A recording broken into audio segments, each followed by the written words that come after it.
Hello everyone, I hope everyone is doing great. Great to see you all in this wonderful session, and I am your tutor Trapti Agrawal. Would like to give you a warm welcome. तो students आज के session में जो है हम kingdom Plantae को continue करेंगे। कल ऑलरेडी मैंने आपके लिए एक ब्यूटीफुल सी शॉर्ट अपलोड की थी जिसमें मैंने आपको लार्जेस्ट प्लांट और स्मॉलेस्ट फ्लावरिंग प्लांट के बारे में बताने की कोशिश की थी। तो आप चाहें तो शॉर्ट्स वाले सेक्शन में जाकर के उसको देख सकते हैं, and I always put it with a good melody ताकि आप उसको एंजॉय करें। तो चलिए आगे बढ़ते हैं और जानते हैं इस किंगडम के बारे में। तो जैसा कि हम इस चैप्टर को ही कंटिन्यू कर रहे हैं, बायोलॉजिकल क्लासिफिकेशन को। तो किंगडम प्लांटी के जो मेंबर्स हैं स्टूडेंट्स, वो कैसे होते हैं? यूकैरियोटिक होते हैं। यूकैरियोटिक के साथ साथ वो कैसे होते हैं स्टूडेंट्स? क्लोरोफिल कंटेनिंग होते हैं। क्लोरोफिल क्या है? पिगमेंट है। इसी पिगमेंट के कारण कहीं ना कहीं जो हम लीव्स देखते हैं उनमें जो कलर होता है वो किसकी वजह से होता है? इसी क्लोरोफिल की वजह से होता है। तो क्लोरोफिल कंटेनिंग होते हैं। मोड ऑफ न्यूट्रिशन की बात करें तो कैसा होता है? ऑटोट्रॉफिक। ऑटोट्रॉफिक यानी स्वपोषी। ठीक है, इस तरीके से स्वपोषी होते हैं। इनको हम प्लांट्स में इंक्लूड करते हैं। अब हम बात कर लेते हैं कुछ ऐसे प्लांट्स भी होते हैं माय डियर स्टूडेंट्स जो कि हेटेरोट्रॉफिक कैटेगरी में आते हैं। यानी वो क्या होते हैं? वो परपोषी होते हैं। मतलब वो खुद खुद उनके पास उनका इनऑर्गेनिक सब्सटेंस नहीं होता, इनऑर्गेनिक कंपाउंड नहीं होता जिसके थ्रू जो है वो खुद से जो है वो अपना ग्लूकोज का प्रोडक्शन कर सकें, अपने फूड का प्रोडक्शन कर सकें। राइट। तो ये जो है किसी और पे डिपेंडेंट होते हैं। इन हेटेरोट्रॉफिक प्लांट्स में जब हम बात करते हैं तो इसमें मोस्टली कैसे प्लांट्स आते हैं स्टूडेंट्स? इंसेक्टिवोरस प्लांट्स आते हैं। इंसेक्टिवोरस प्लांट से मतलब है कि ये इंसेक्ट, नाम से ही पता चल रहा है कि इंसेक्ट पे फीडिंग करते हैं। बेसिकली इंसेक्ट की ट्रैपिंग करते हैं। ट्रैपिंग का मतलब होता है जैसे कि वो अपनी लीफ को, अभी मैं आपको दिखाने की कोशिश करूंगी, लीफ को इस तरीके से फोल्ड करे हुए होते हैं और जैसे ही कोई इंसेक्ट आता है तो उसको कैप्चर कर लेते, कैप्चर करके वो अपनी लीफ को बंद कर लेते। तो जो इंसेक्ट है वो अंदर आ गया, फिर उसका जो पर्टिकुलर जो उसका प्रोटीन है, क्योंकि ये जो इंसेक्टिवोरस प्लांट्स हैं स्टूडेंट्स, ये क्या होते हैं? ये नाइट्रोजन डेफिशिएंट एरिया में रहते हैं जहां पे नाइट्रोजन नहीं होती है। ठीक है, नाइट्रोजन डेफिशिएंट एरियाज में रहते हैं तो कहीं ना कहीं इनमें प्रोटीन्स की कमी होती है। तो वो भरपाई करने के लिए ये इंसेक्ट का जो है वो ट्रैपिंग कर लेते हैं।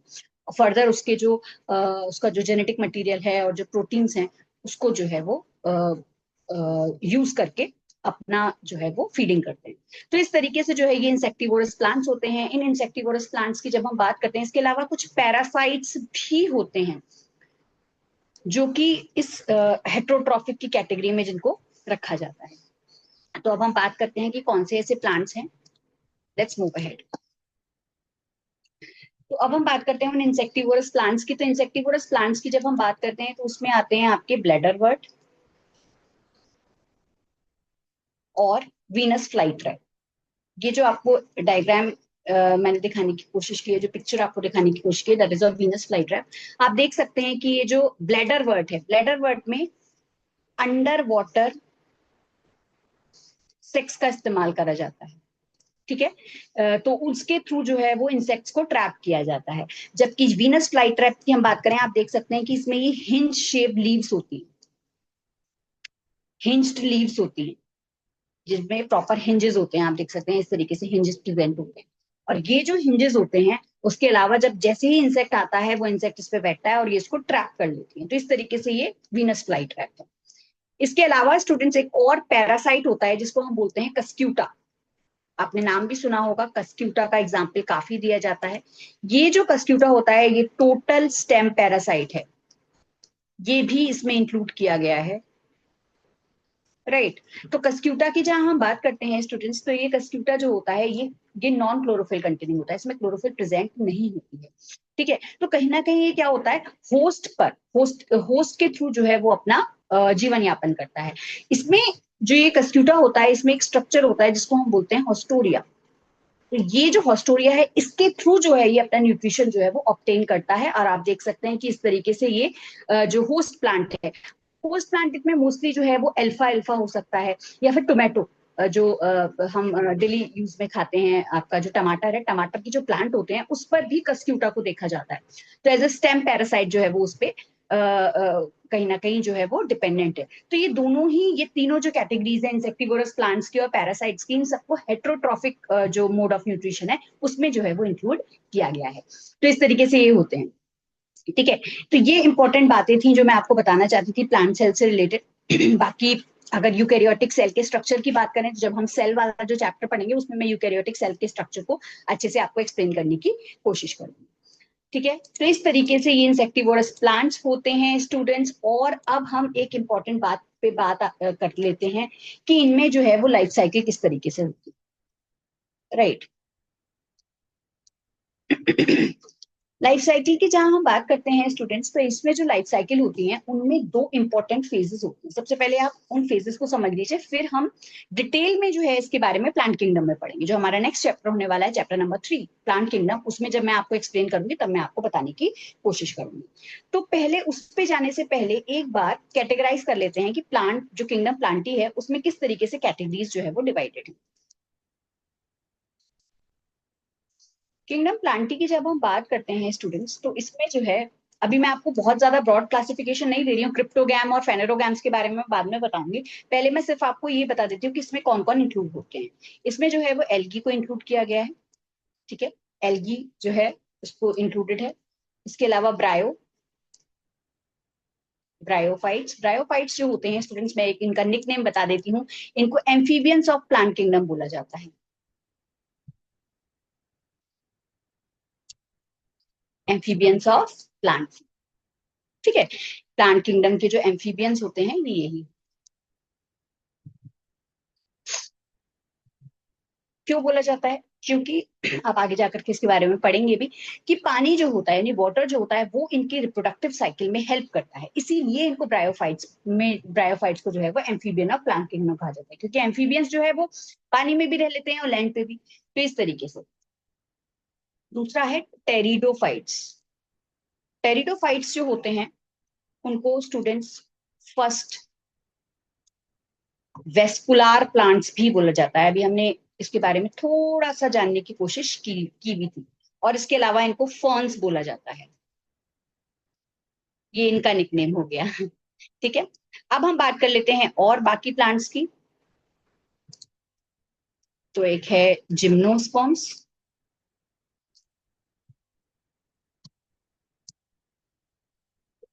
नेक्स्ट है एंजियोस्पर्म्स। ठीक है, ठीक है। ये दोनों ही कैसे होते हैं स्टूडेंट? Seed bearing plants.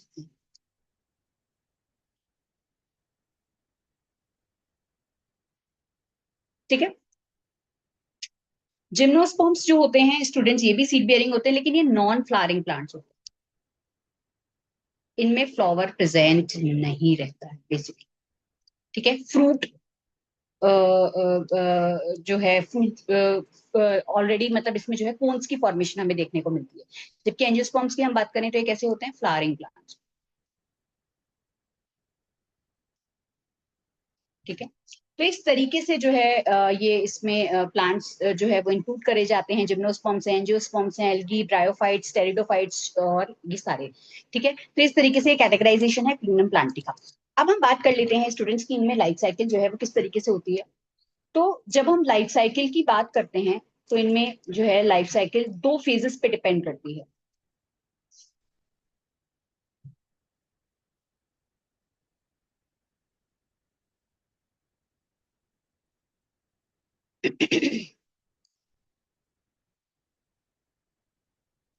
पहला फेज है गैमेटोफाइट।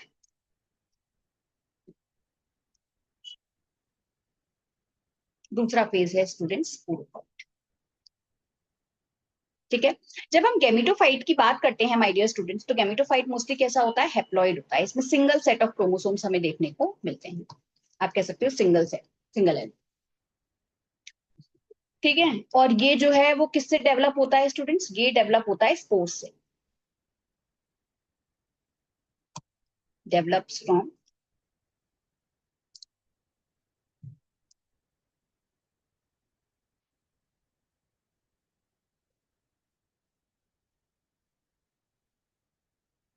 स्पोर्स से जो है ये डेवलप होता है बेसिकली। और कैसे? माइटोसिस के प्रोसेस, राइट। स्पोर्स क्या है? सिंगल है, हम जानते हैं। ठीक है, तो इस तरीके से ये स्पोर्स से डेवलप होता है। और इसका मेन काम क्या होता है? इसका मेन काम होता है गैमीट्स की फॉर्मेशन करना। जो गैमीट्स होते हैं इनकी फॉर्मेशन करना। मेनली अगर हम प्लांट्स की बात करें तो प्लांट्स में जो है वो मेल गैमीट को एंथ्रोजोइट बोला जाता है और फीमेल गैमीट को आर्किगोनिया बोला जाता है। इस तरीके से ही होता है। ठीक है, तो ये जो गैमीट्स होते हैं स्टूडेंट्स, अब इन गैमीट्स का क्या हो जाता है? फ्यूजन होता है, और फ्यूजन से क्या बनता है? जाइगोट की फॉर्मेशन होती है, जाइगोट, राइट। इस तरीके से ही होता था, ये होता है। अब हम बात कर लेते हैं स्पोरोफाइट की। तो स्पोरोफाइट मोस्टली कैसा होता है? डिप्लॉइड होता है। नाम से ही पता चल रहा है स्पोरोफाइट, मतलब इसमें स्पोर्स की फॉर्मेशन होती हो। ठीक है, तो ये किससे डेवलप होता है? Develops from zygote. ये जो जाइगोट बना, यही जाइगोट जो है वो इसके डेवलपमेंट के लिए रिस्पॉन्सिबल होता है। ठीक है, और ये भी किसके थ्रू होता है? माइटोसिस के प्रोसेस। ठीक है, ये हो गया। अब जाइगोट जो है वो डेवलप हो गया। जाइगोट डेवलप हो गया तो उससे क्या बनेंगे? स्पोर्स बनेंगे।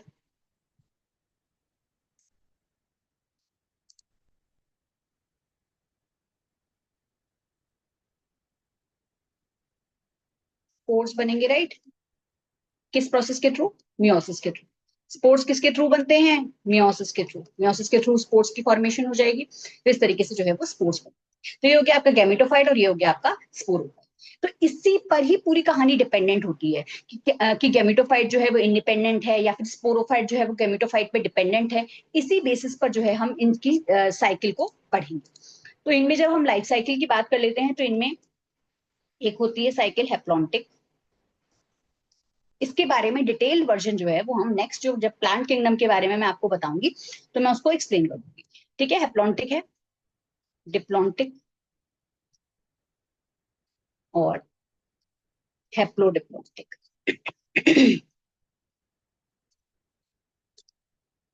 ठीक है, हैप्लॉन्टिक की जब हम बात करते हैं तो हैप्लॉन्टिक में मोस्टली हम एल्गी को इंक्लूड करते हैं। एल्गी के कुछ मेंबर्स हैं, जैसे कि मैं आपको बताना चाहती हूँ वॉलवॉक्स, जो कि जिसको हम कॉलोनियल एल्गी भी बोलते हैं।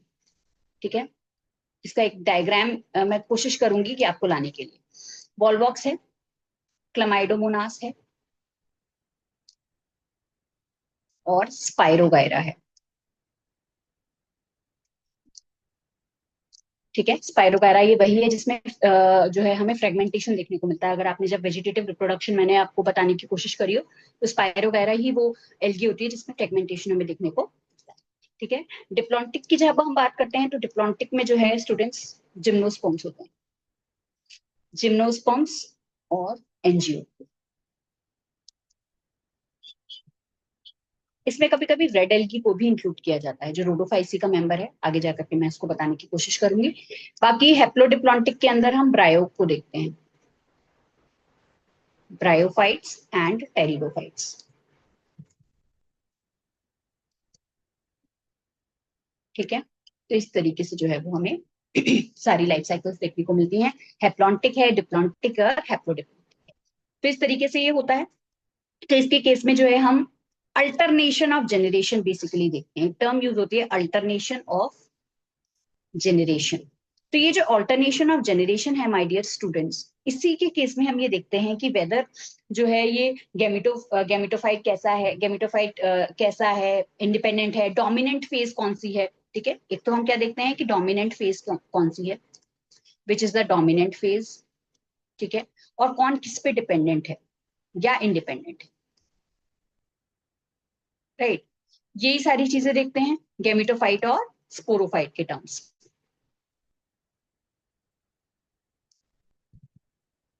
इसका डिटेल वर्जन के लिए आपको थोड़ा सा वेट करना पड़ेगा, लेकिन अभी आपके लिए इतना सफिशियंट है। ठीक है, इस चैप्टर के लिए। लेट्स मूव अहेड स्टूडेंट्स, और अब हम जो है वो आ जाते हैं अपने किंगडम एनिमेलिया पे।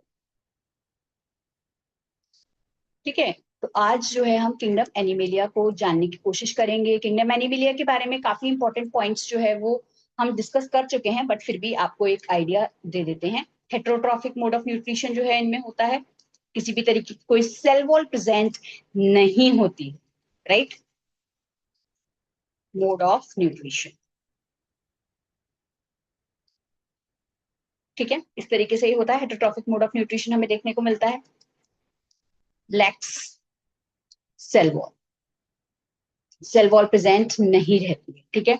और ये डायरेक्टली और इनडायरेक्टली जो है वो प्लांट्स पे डिपेंडेंट होते हैं अपने फूड के, ठीक है।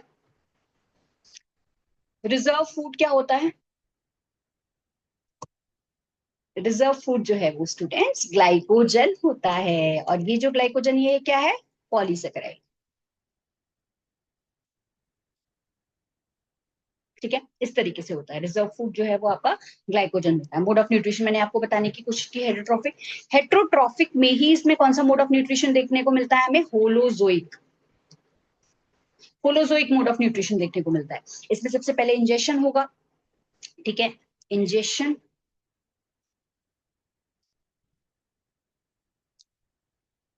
डाइजेशन,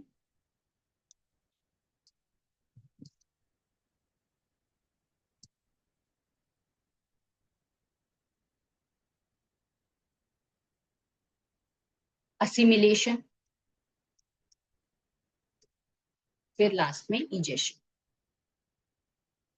ठीक है, इसी तरीके से होता है बेसिकली जब हम होलिस्टिक मोड ऑफ न्यूट्रिशन की बात करते हैं। एक एक्सेप्शन भी मैंने आपको बताने की कोशिश की थी अपनी प्रीवियस क्लासेस में, जिसमें मैंने आपको बताया था कि टेपवर्म में जो है वो हम पैरासिटिक मोड ऑफ न्यूट्रिशन देखते हैं। तो इस तरीके से ही सारे मोड ऑफ न्यूट्रिशन के बारे में हम ऑलरेडी डिस्कस कर चुके हैं। ग्रोथ पैटर्न की जब हम बात करें तो इसमें डेफिनेट होता है।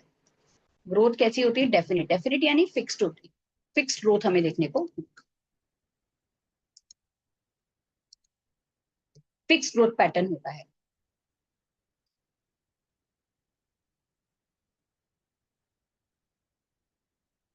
ठीक है। तो इसमें फिक्स्ड ग्रोथ पैटर्न हमें देखने को मिलता है। सेंसरी और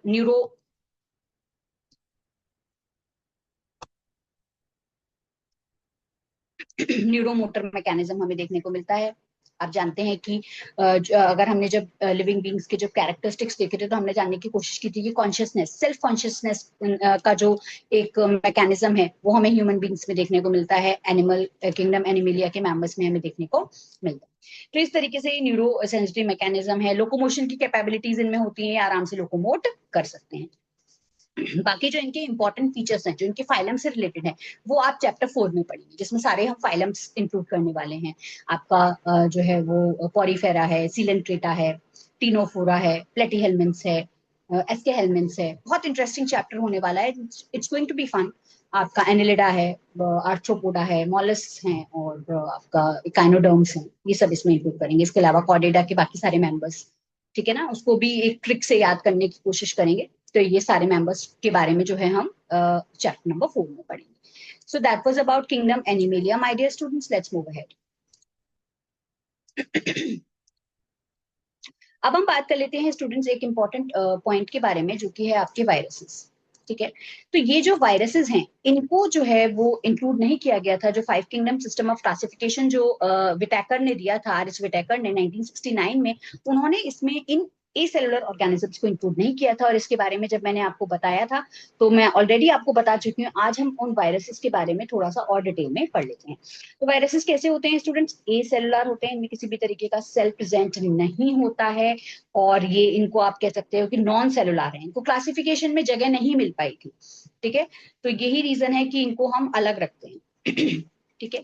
इनमें अगर हम कैरेक्टराइज करें तो इनमें जो है ये एक तरीके से इनर्ट क्रिस्टलाइन स्ट्रक्चर होते हैं,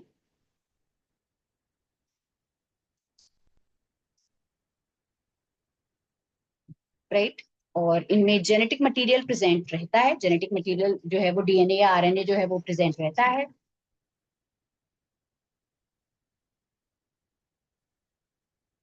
जेनेटिक मटेरियल प्रेजेंट रहता है, प्रोटीन कोट भी होता है स्टूडेंट्स,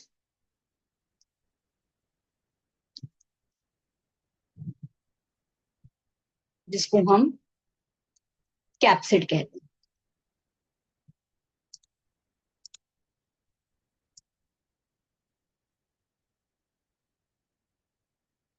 ठीक है, कैप्सिड कहते हैं। ठीक है, इसी कैप्सिड के अंदर अभी हम पढ़ेंगे कि इसमें कुछ यूनिट्स होती हैं जिसको हम कहते हैं कैप्सोमियर। तो इस तरीके से जेनेटिक मटेरियल प्रेजेंट होता है। जेनेटिक मटेरियल जो है वो डीएनए वायरसेस भी हो सकते हैं और आरएनए वायरसेस भी हो सकते हैं, इसी तरीके से होता है। ठीक है, और अब इनकी एक खास बात, इनको स्टूडेंट्स बोला जाता है ऑब्लिगेट इंट्रा सेलुलर पैरासाइट। ठीक है, ऑब्लिगेट मतलब क्या होते हैं, स्ट्रिक्ट हो। दूसरी इंपॉर्टेंट चीज, जिस भी होस्ट को इन्फेक्ट करते हैं, ठीक है, जिसको भी ये इन्फेक्ट करते हैं उसकी ही मशीनरी को, यानी होस्ट की ही मशीनरी को हाईजैक कर लेते हैं। होस्ट की जो मशीनरी होती है ना, उसे क्या कर लेते हैं, हाईजैक कर लेते हैं। हाईजैक कर लेते हैं और इसी मशीनरी का यूज करके जो है ये अपने प्रोडक्ट्स बनाते हैं। तो ये इनकी इंपॉर्टेंस होती है कि इंट्रासेलुलर पैरासाइट होते हैं, मतलब ये अपने अपना इंडिपेंडेंट इनका एग्जिस्टेंस नहीं होता है, ये होस्ट की ही मशीनरी यूज करके जो है वो अपने प्रोटीन्स की फॉर्मेशन करते हैं। ठीक है, अगर हम इनको होस्ट के बाहर रख दें, outside host, so they are non living. इसी वजह से इनको ना लिविंग कहा, लिविंग कुछ इनके लिविंग के कैरेक्टरिस्टिक्स होते हैं, कुछ नॉन लिविंग के, तो इसी वजह से इनको कनेक्टिंग लिंक भी बोला जाता है। तो इस तरीके से होता है। तो ये क्या किस किस कैटेगरी में आने लगे, नॉन लिविंग की कैटेगरी में, क्योंकि आउटसाइड होस्ट ये बिल्कुल इनर्ट है, ये इनका कोई फंक्शनिंग नहीं हो सकती। राइट, तो इस तरीके से होते हैं ये वायरसेस। अब इन वायरसेस का जो नाम पड़ा स्टूडेंट्स, वो पड़ा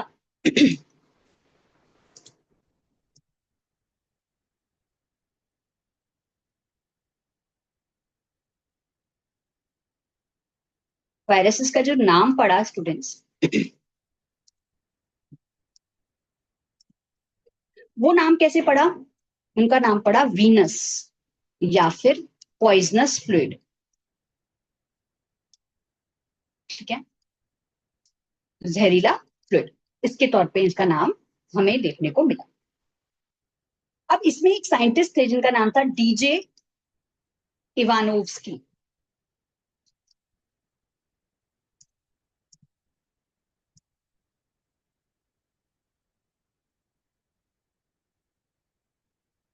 ये जो डीजे इवानोव्स्की थे, इन्होंने जो है वो अपना एक सिग्निफिकेंट कंट्रीब्यूशन दिया और उन्होंने जो है उन माइक्रोब्स को रिकॉग्नाइज किया।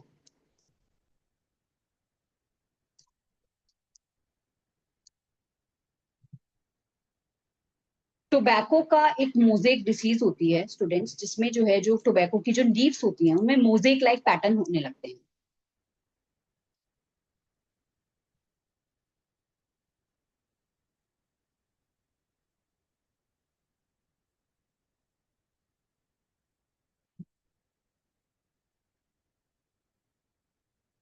उससे उन्होंने जो है ये रिकॉग्नाइज किया इन माइक्रोब्स को।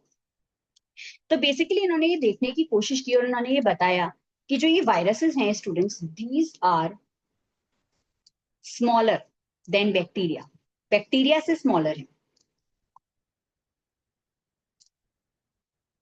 ठीक है, और उन्होंने इसको टेस्ट करने के लिए बैक्टीरियल फिल्टर का भी इस्तेमाल किया और उस बैक्टीरियल फिल्टर से जो है ये वायरसेस पास होते गए।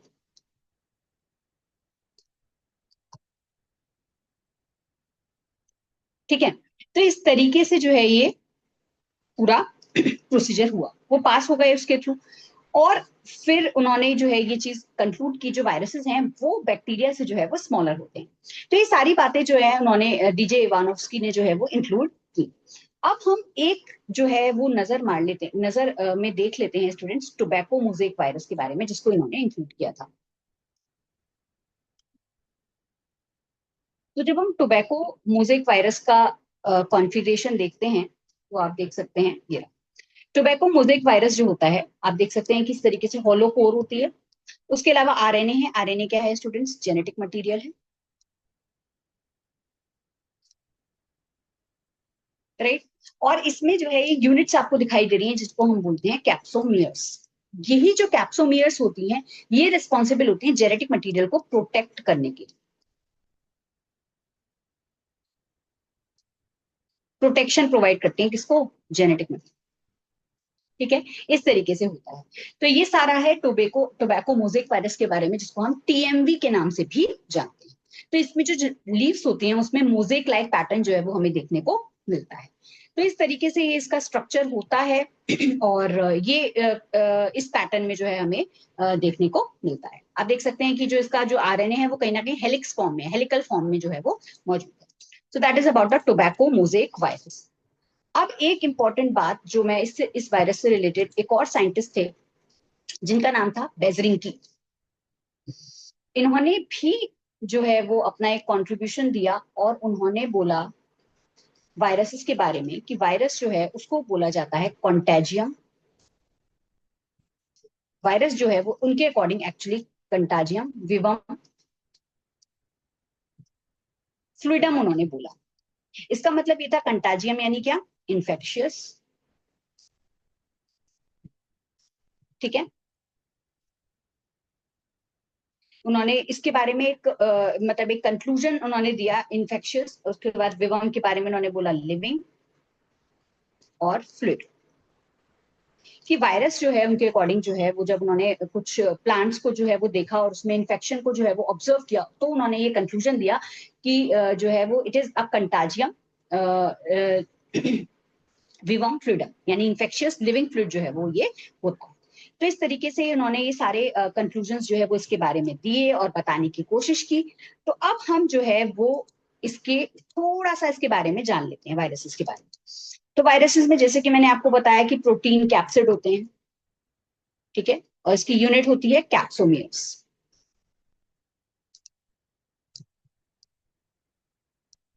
इसी तरीके से होता है। इसके अलावा स्टूडेंट्स डीएनए या RNA as a genetic material present रहता है।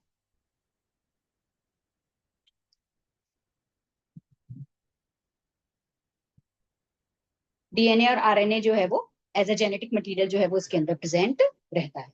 या फिर और ऐसा नहीं हो सकता कि दोनों हो जाए, डीएनए और आरएनए दोनों प्रेजेंट रहें, ये ऐसा पॉसिबल नहीं। और जनरली ये क्या होते हैं, इन्फेक्शियस होते हैं। अब हम बात करें, कुछ ऐसे प्लांट्स होते हैं जो कि प्लांट्स इन्फेक्टिंग जो वायरसेस होते हैं, प्लांट्स इन्फेक्शियस इन्फेक्टिंग वायरसेस, उनमें कैसा स्ट्रक्चर, उनमें कैसा जेनेटिक मटेरियल जो है वो हमें देखने को मिलता है। उनकी बात करें तो उनमें जो है हमें सिंगल स्ट्रैंडेड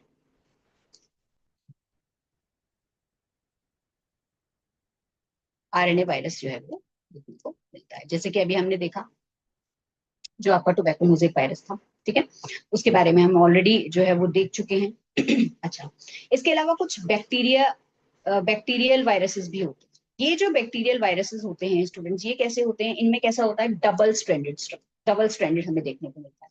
इनमें दोनों तरीके से देखने को मिल सकता है, डबल स्ट्रैंडेड भी और सिंगल स्ट्रैंडेड। तो बेसिकली डबल स्ट्रैंडेड जो है वो हमें देखने को, डबल स्ट्रैंडेड डीएनए वायरस जो है वो हमें देखने को, तो इस तरीके से जो है वो स्ट्रक्चर्स जो है वो इसके मौजूद होते हैं। ये जो कैप्सोमियर्स होते हैं ये प्रोटेक्शन के लिए रिस्पॉन्सिबल होते हैं, जेनेटिक मटेरियल को प्रोटेक्ट करने का काम करते हैं। तो ये सारी इंपॉर्टेंट बातें जो है वो मैंने आपको बताने की कोशिश की है। अच्छा, अब बात कर लेते हैं regarding the arrangement of capsomeres. ये जो कैप्सोमियर्स होती हैं इनका अरेंजमेंट कैसे होता है, कैसे अरेंज होती है, राइट। एक तो होता है स्टूडेंट्स इनमें हेलिकल, और दूसरा आप कह सकते हो कि इसमें पॉलीहेड्रल। हेलिकल तो देखिए इस तरीके से हेलिकल फॉर्म में होता है। पॉलीहेड्रल की बात करें तो पॉलीहेड्रल के लिए I have something for you. Polyhedral structure आप इस फॉर्म में देख सकते हैं, ये देखिए, ये एक तरीके से पॉलीहेड्रल स्ट्रक्चर है। और ये किसका किसका है, बैक्टीरियोफाज का एक एनाटॉमी मैंने आपको दिखाने की कोशिश की, ठीक है। तो जब हम बैक्टीरियोफाज की बात करते हैं तो बैक्टीरियोफाज में स्टूडेंट्स जो है वो ये बैक्टीरिया इन्फेक्टिंग वायरसेस होते हैं। तो इसमें ये इस तरीके से कैप्सिड हेड होता है, ठीक है, किसका बना हुआ होता है, प्रोटीन का बना हुआ होता है। ये इसका कॉलर होता है, कॉलर यानी नेक, राइट। इस तरीके से होता है। शीथ प्रेजेंट रहती है और एक बेस प्लेट होती है जो कि इन टेल फाइबर्स को कनेक्ट करने का काम करती है। और ये जो टेल फाइबर्स होते हैं ये ही अटैच होते हैं, these helps in the attachment to host. Host से अटैच करने के लिए यही टेल फाइबर्स जो है वो हेल्प करती हैं। तो इस तरीके से ये बैक्टीरियोफाज का जो है वो स्ट्रक्चर हमें देखने को मिलता है। अब बात कर लेते हैं, हमने इनके स्ट्रक्चर के बारे में जानने की कोशिश कर ली स्टूडेंट्स। अब ये इंपॉर्टेंट है कि हम ये जान लें कि ये जो वायरसेस होते हैं, ये वायरसेस कैसे जो है वो इन्फेक्ट करते हैं। वायरसेस की जब हम बात करते हैं तो ये ना केवल ह्यूमन बींग्स को बल्कि प्लांट्स को भी इन्फेक्ट करते हैं, अभी हमने देखा।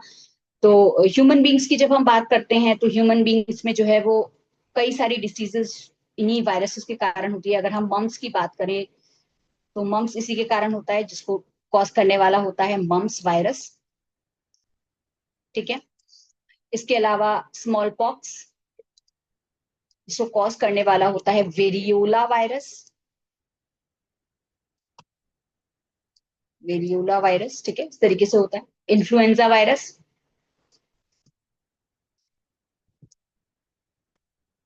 और एक वायरस के बारे में तो हम सभी जानते हैं already, we have learned a lot about COVID. तो ये सारे वायरसेस हैं। इसके अलावा एड्स भी एक इंपॉर्टेंट डिसीज है, इसको कॉज करने वाला होता है HIV वायरस। ठीक है। एड्स यानी एक्वायर्ड इम्यूनो डेफिशिएंसी सिंड्रोम, और HIV यानी human immuno deficiency syndrome, basically जो इम्यून सिस्टम है उसको हाईजैक करने के लिए। तो इस तरीके से।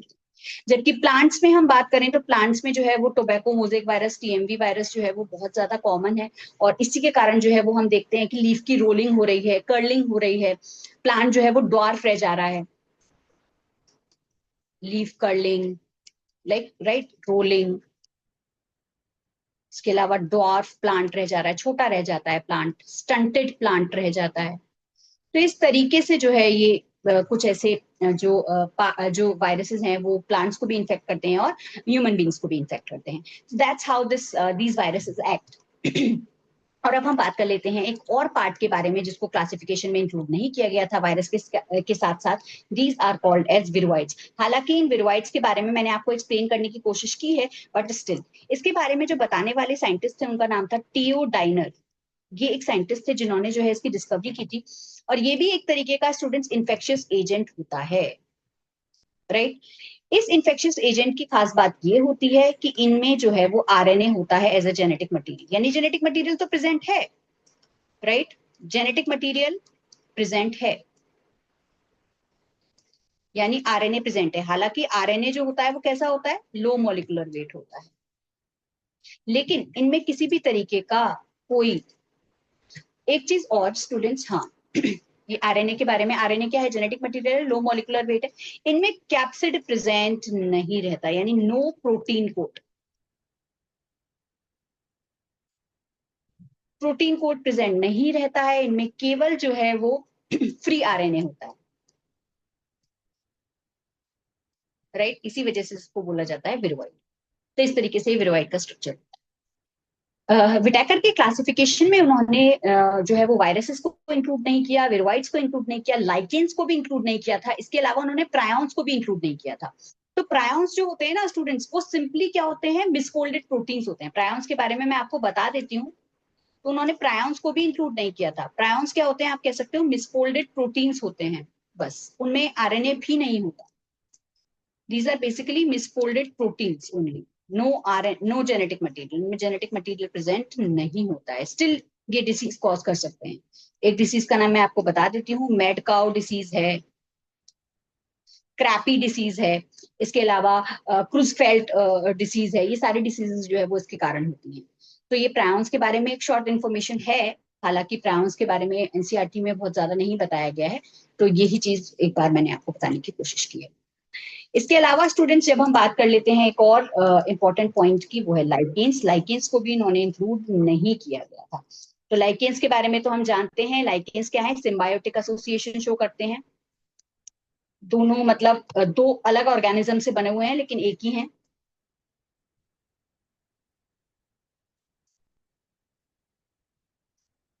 सिम्बायोटिक एसोसिएशन शो करते हैं एल्गी और फंजाई के साथ। ठीक है। एल्गी जो है वो क्या प्रोवाइड करती है, न्यूट्रिशन, प्रिपेयर्स द फूड, और ये फूड को जो है वो किसको सप्लाई करती है, फंजाई को। दूसरी एल्गी को जो है स्टूडेंट्स, इसके केस में जो है फाइकोबायोंट बोला जाता है। फाइको वर्ड जो आ रहा है ना स्टूडेंट्स, ये पिगमेंट से आ रहा है। जब हम आगे जाकर के एल्गी के बारे में पढ़ेंगे तो एल्गी में अलग अलग तरीके के पिगमेंट्स होते हैं और इसी पिगमेंट्स के बेसिस पर जो है वो एल्गी को क्लासिफाई किया गया है। ठीक है, अभी हम एल्गी पढ़ने वाले हैं प्लांट किंगडम में। तो फंजाई ऑलरेडी हम पढ़ चुके हैं, इसमें इसको बोला जाता है माइकोबायोन्ट। और माइको मैंने आपको बता दिया, माइको वर्ड कहाँ से आया भाई, माइको वर्ड आया माइसीलियम से।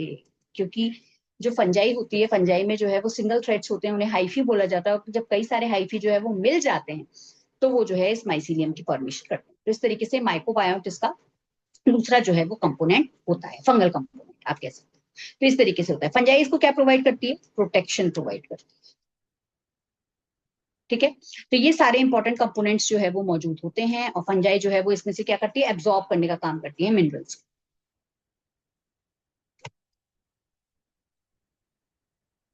किसके थ्रू अब्सॉर्ब करती है, ऑस्टोरिया। ठीक है, इस तरीके से ही होता है सारा पूरा जो इसमें कंपोनेंट्स होते हैं। सिम्बायोटिक एसोसिएशन इनमें देखने को मिलता है। मतलब एल्गी इसको जो है वो दोनों के बीच में एक युक्ति हो जाती है कि एल्गी बोलता है कि मैं तुम्हें फूड और न्यूट्रिएंट्स दूंगा, तुम मुझे प्रोटेक्शन दो। ठीक है ना, तो इस तरीके से वही जो एक सुभाष चंद्र बोस जी का भी एक डायलॉग है, तुम मुझे खून दो मैं तुम्हें आजादी दूंगा। तो वही चीज होती है लाइकेंस में कि एल्गी बोलता है कि मैं तुम्हें न्यूट्रिशन दूंगा और फंजाई बोलता है कि मैं तुम्हें प्रोटेक्शन दूंगा। तो इस तरीके से एक एसोसिएशन इनके बीच में मिल जाता बन जाता है। दूसरा एक और इम्पॉर्टेंट पॉइंट जो मैं इसमें इंक्लूड करना चाहती हूँ स्टूडेंट्स को, ये कि ये these are good pollution indicators. ये बहुत ही ब्यूटीफुल पॉल्यूशन इंडिकेटर्स होते हैं। ठीक है, अगर हम जहां पर भी पॉल्यूशन होगा, जहां पर भी पॉल्यूटेड एरिया होगा, वहां पे ये इंडिकेट करने के लिए होगा। मेनली एयर पॉल्यूशन के लिए जो है इनको इंक्लूड किया जाए। ठीक है, तो जहां पर भी पॉल्यूटेड एरिया इनको देखने को मिलेगा तो these can be the polluted good pollution indicator. So that's about the lichens. तो लाइकेंस को भी इंक्लूड नहीं किया गया था।